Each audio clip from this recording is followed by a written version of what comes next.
ये बहुत नॉर्मल है कि हमारे घरों में आम तौर पे जब हम मर्द हज़रात ऑफिसेज़ में चले जाते हैं या अगर मौजूद भी हों तो क्या होता है कि अगर किसी खातून का बेबी है या दादी जान है, उनका पोता है, पोती है, या नानी जान है या नाना जान है, पोता है, पोती है, तो क्या होता है कि जब वो रोना शुरू कर देता है तो जो भी कोई बहुत ही ज़रूरी काम भी कर रहे हों तो वो अपने काम को छोड़कर उस बेबी को चुप करवाते हैं।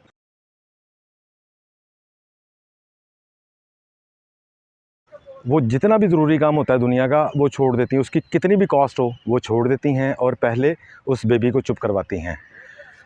यही कुछ हमारे दिमागों में भी चल रहा होता है। हमारा दिमाग भी रो रहा होता है, हम उसको चुप नहीं करवाते और वो रोता रहता है। इस दिमाग के रोने की वजह से हमें डिप्रेशन, एंजाइटी, एंगर, फ़ियर और इस तरह के मामलात हो जाते हैं जो कि हम अपनी रोज़मर्रा की ज़िंदगी में फ़ेस कर रहे होते हैं।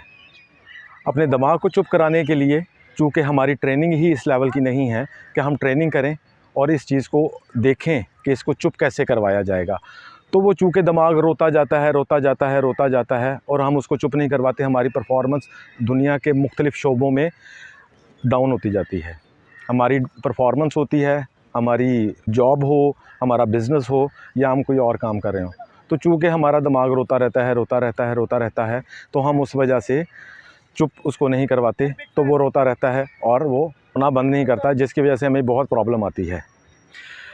अब ये होता ये है कि अगर खुदा न खास्ता आपका दिमाग रोना शुरू कर दे तो अगर उसको हमने चुप करवाना है तो उसका तरीका ये है कि हम थोड़ी देर अपने आप को भी दें, जो कि हम आम तौर पे अपने आप को नहीं देते हम वक्त अपने आप को नहीं देते, जिसकी वजह से ये हमारी परेशानियाँ बढ़ती रहती हैं। मैं आपको एक एग्ज़ाम्पल कोट करता हूँ कि फ़र्ज़ करें कि मेरे साथ कभी दुनिया के किसी भी वक्त कोई प्रॉब्लम हुई है, तो वो प्रॉब्लम मेरे दिमाग में चलती रहती है, मेरे साथ ही क्यों हुआ, मेरे साथ ही ऐसा क्यों हुआ।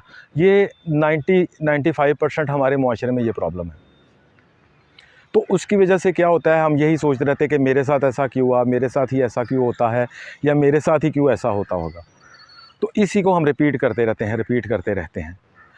अब वो उसको रिपीट करते रहते हैं, हम उस प्रॉब्लम को सॉल्व करने की तरफ नहीं जाते, उसके सॉल्यूशन की तरफ नहीं जाते, तो हमारी जो दिमाग की जो फ्रीक्वेंसी है वो इसी तरफ अट्रैक्ट करती है कि हम उसी प्रॉब्लम के रिलेटेड ही सोचते रह जाते हैं, उसी प्रॉब्लम के हवाले से ही कि ये प्रॉब्लम मुझे आई पहले, फिर आ जाएगी, अभी भी चल रही है, मेरे साथ ही बुरा हो रहा है, उसी के रिलेवेंट। इसका तरीका ये है कि हम पूरे दिन में कुछ वक्त अपनी ज़ात को भी दें। हम अपनी ज़ात को कुछ वक़्त नहीं देते।